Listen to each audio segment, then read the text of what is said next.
Proclamation of the good news of our Lord Jesus as written to us by John. Glory to you. Glory to you, O Lord.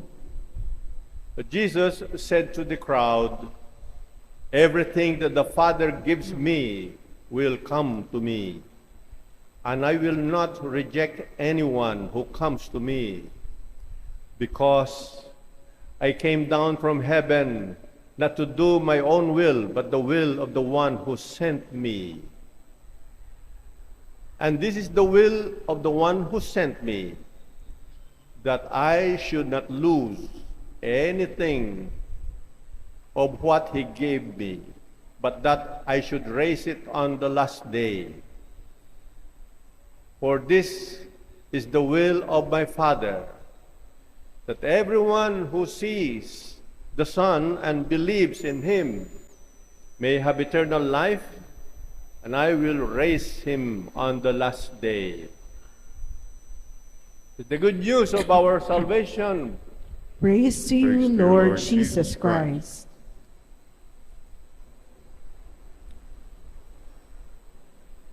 Come, Holy Spirit, bless this unworthy priest. And dear Lord, O Holy Spirit, speak to the heart. Speak to the heart of all who listen to you. Come, Holy Spirit, come. Sisters and brothers, undas, knock, knock. Undas. Undas the way, aha, aha, I like it. Yun. Undas the way. Only to remind us that undas need not be a very sorrowful time. In fact, it's a very joyful time because of two things. Number one, yesterday we celebrated All Saints' Day. We are reminded today that all of us are good, basically good. Kahit sino pong taong napakasama, there's always a goodness in that person. We are reminded too that we are all can become saints. We are all potential saints. Tignan mo yung katabi mo. Malay mo maging santo yan. Santa yan. Humingi ka na nga ng relic niya.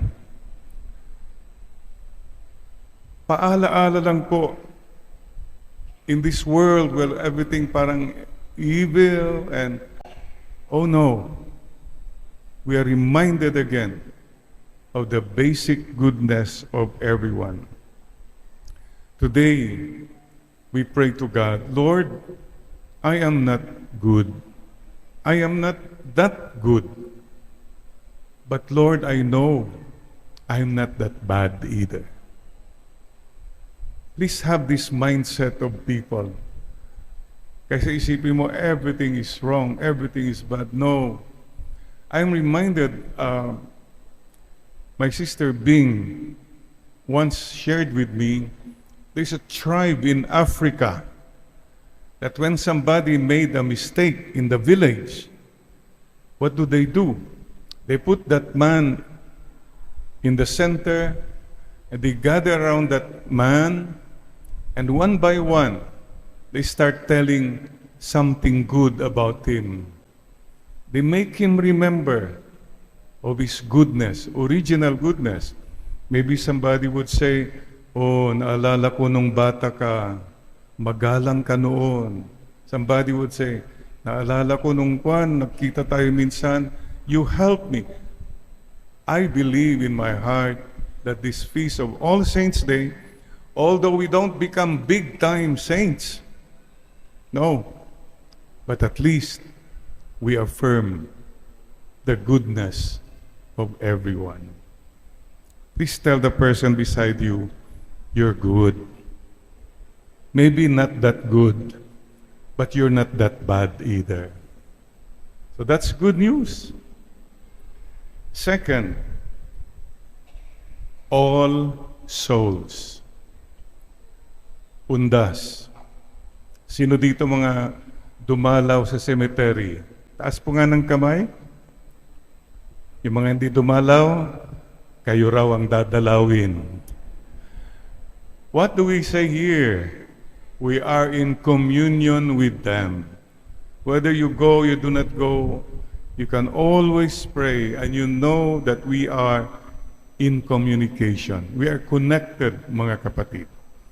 And please remember this. Kapatid, you and I have a soul. Body and soul. Mga iba po yata nakalimutan nila yung soul. They're also focused about their lives, their wealth, their enjoyment. Pakisabi mo lang sa katabi mo, take care of your soul. Yes. Amen. And we are reminded again that we live on immortality. I believe in that. Today we say to the Lord what we always say in the Creed. I believe in the resurrection of the dead and the life of the world to come. Amen. Amen. Ano pong paalaala ng undas? Simple lang po. Lahat tayo matotodas. We all will die, sooner or later. Kahit anong gawin mo to hold on to dear life, we all will die. And we carry nothing with us when we leave this world, except the love we have shared and the faith we have saved. Loud and clear po yan sa ating lahat. Remember you are dust. To dust you will return. Speaking of body and soul, alam po nyo may mga ibang santo, they are incorrupt. Yung body nila, years, namatay na, buo pa rin. Incorrupt. At mayroon naman po, mga tao, buhay pa, corrupt na, nabubulok na. Reminder, you have body and soul. Sisters and brothers, lahat tayo matutodas, ngunit hindi yan wakas. Ang buhay po hindi wakasan. Ang buhay po sa paniniwala natin ay itutuloy. Naalala pa ba nyo yung liwayway? Banawag? Hindi po wakasan ang buhay. There is life after death. Mga kapatid, please don't forget, lahat tayo matutodas, ngunit hindi pa wakas, mayroon pang bukas. Sapagkat bukas na po ang pinto ng langit para tayo'y makapasok. At sana lahat tayo maligtas. Hindi lang mo maging safe. Padalas inaatupag natin sa mundo, safe dapat ako eh. May pagkain, lahat ito, I'm safe, I'm secure. O may mga gulo, basta ma-safe ako, makagagawa ng paraan, makakalusot. It's not enough to be safe. We have to be saved. Safe ka nga, pero hindi ka naman na-save. Final divine justice is what matters most in the end, mga kapatid. So mga kapatid, mayroon po, remember, yung namatay yung husband, hindi maka-let go. Ang dami po dyan, hindi maka-let go. I know of a mother who still celebrates the birthday of the son. 20 years na, basta birthday, naghahanda ng marami. Parang, well, nothing wrong with that except that you all have to move on and let go and let God. Anyway, the story is told, yung misis nung ipapasok na yung kabaong Yun ang pinakamasakit, no? Aba, pinilit niyang siniksik yung cellphone ng husband niya. Pinasok doon sa kabaong. Sabi niya, keep in touch, ha? Ganun, parang di makalet go. Guess what? After 3 days, naka-receive siya ng text message from the husband. Sabi, hear na me, follow na you. Which is true. Just a matter of time, susunod tayo doon eh. There's no other way. Aha. There's no other way except to die and go to eternal life. Wala pong makakalusot dyan, mga kapatid. Pero, saan ka pupunta? It's your choice. You go to the light or you go to the darkness. It's your call. Let us follow the light. Let us follow the Lord. Kung makakapagsalita lang sana yung mga loved ones natin na namatay na. Today, they tell us in a very special way, don't worry about me. I'm with God. I'm with the Lord. In this kingdom where there are no more tears, no more pain, no more problems, no more issues, no more politics, no more flood control, ano pa dyan? Wala. It's such a peaceful place. Try your best to come here. At kung makakapagsalita pa siguro sila, sabihin nila, dito sa langit, wala dito mga mayayabang, mga matatapang, mga masusungit. Wala sila dito. Yung mga basher, mga chismosa, wala, nahirapan, walang kakarating. So what are they telling us? Be good and go to heaven. Yun lang po. Today, may I ask you all to make a little resolve. Lord, I am good. I'm not that good. I'm not that bad either. And I desire, Lord, to go to heaven someday. Yun po ang aking kahilingan na makarating din ako sa inyong kaharian someday. Your will, your way, your time. Amen. Isa pa hong gustong sabihin ng mga nauna na sa atin, lalo na mga mahal natin sa buhay. Today, they tell you and me, thank you. Salamat. Salamat sa pagmamahal. Salamat sa paalaala. Salamat sa pagpapahalaga ng ating pinagsamahan. Pagpahalaga sa kabutihan. Remember them smiling at you. Don't remember them in pain, in sadness, or in anger. No.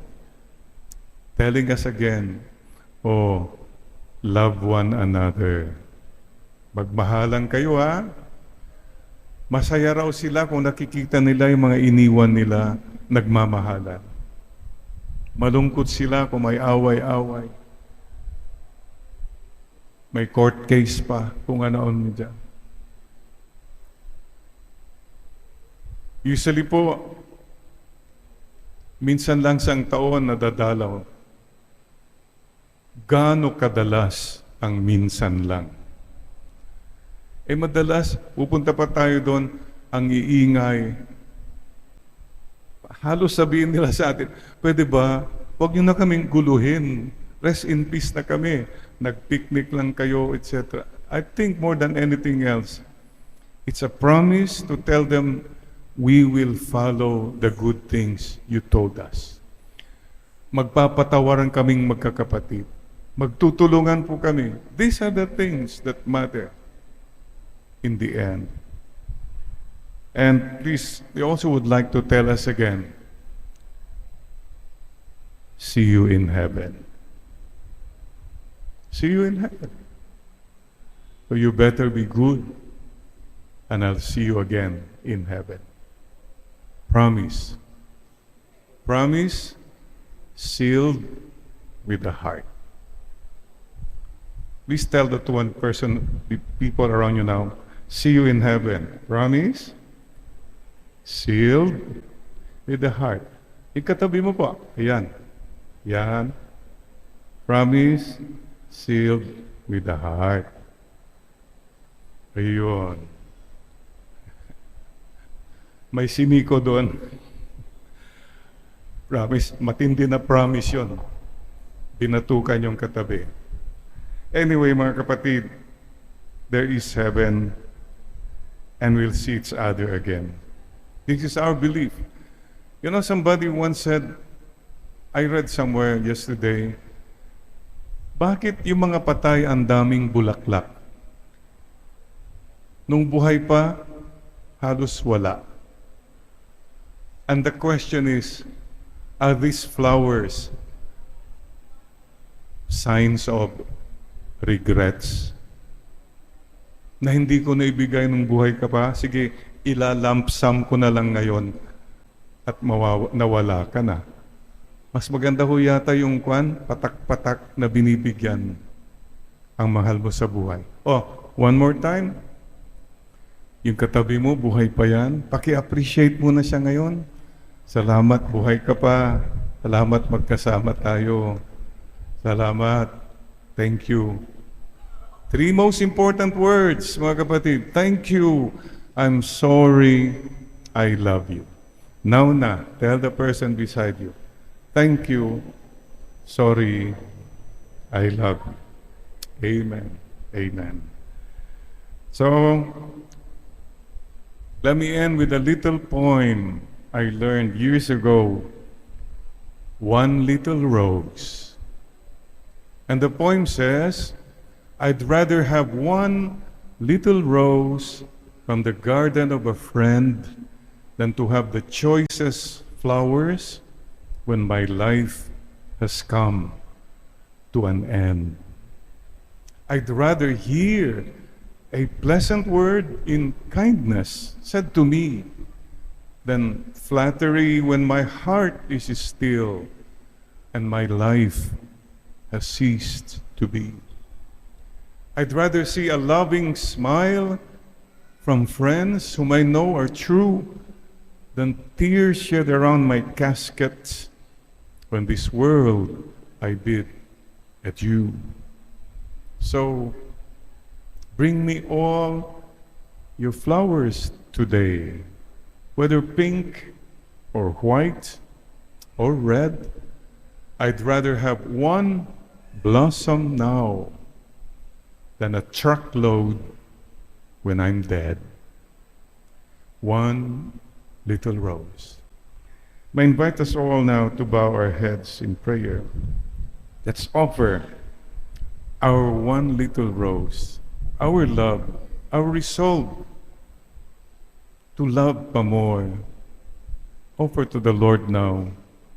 I love you, Lord. Help me to love you more. One little rose for your loved ones. Baka may mga mahal ka sa buhay na kulang pa ang pagmamahal mo. In prayer now, offer that one little rose and promise to really make that person feel your love. Let's offer also that one little rose today for our people, mga kababayan natin. Mga kabayan, magtulungan tayo. Let's not give up on one another. And let's offer that one little rose for our beloved country, the Philippines. Mahalin natin ang ating inang bayan. Don't give up.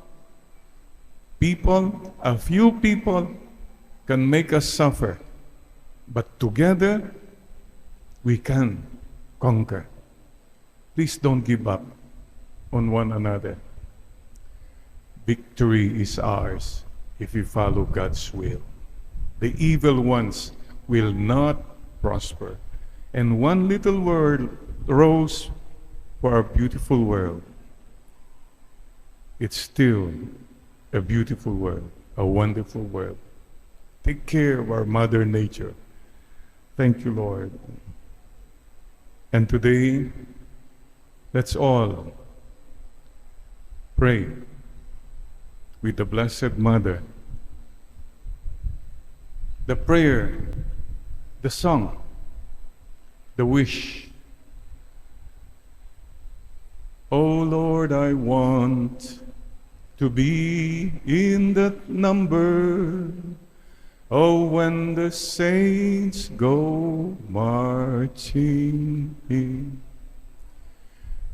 Oh, when the saints go marching in. Oh, when the saints go marching in. Oh, Lord, I want to be in that number. Oh, when the saints go marching in. Sisters and brothers, this is our hope. This is our mission, to do our best while we are still alive, that we too, someday, will go with the saints marching in to heaven. Amen and amen.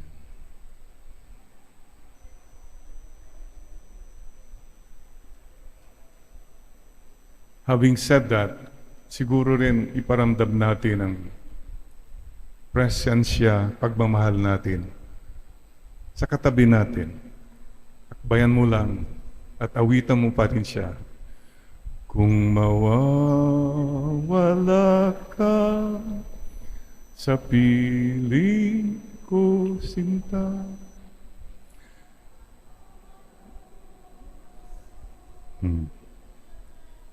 Alay ko.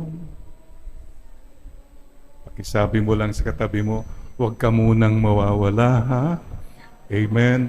May misyon ka pa. Amen and amen.